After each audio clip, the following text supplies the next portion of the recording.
Mr. Clapper, you testified as to the harms that come from leaks, the harms that can come to our national security, and you also testified about the importance of protecting classified information and keeping it classified.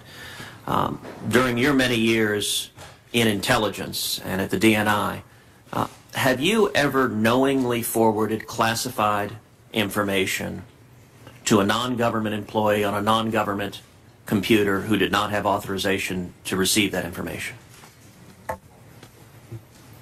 Not to my recollection, no, sir. And Director Clapper, what would you do at the DNI if you discovered that an employee of yours had forwarded hundreds or even thousands of emails to a non-government individual, their spouse, on a non-government computer? Well, I'm not an investigatory or prosecutorial element, but if I were aware of it, I would certainly make known to the appropriate officials that was going on. Would that strike you as anything ordinary? Hopefully not. What concerns would that raise for you? Well, it raises all kinds of potential security concerns. Again, depending on the content of the email, what the intent was, there's a whole bunch of variables here that would have to be considered. But potentially, again, this is a hypothetical scenario. It could be quite concerning.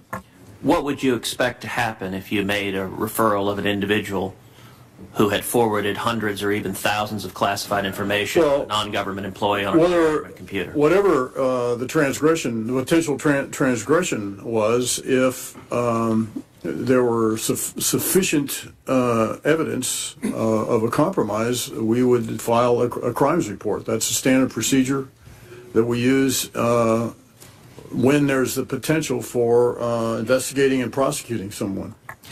Last week I asked similar questions to FBI Director Comey, and he said an individual who did that would be subject to, quote, significant administrative discipline, but that he was highly confident they wouldn't be prosecuted. Do you share that assessment? Well, I don't know. I don't know. I think the track record is that the prior administration, I think, prosecuted more people for leaking than anyone in any other administration in the past. So it's difficult to do that, and there are many cases we could not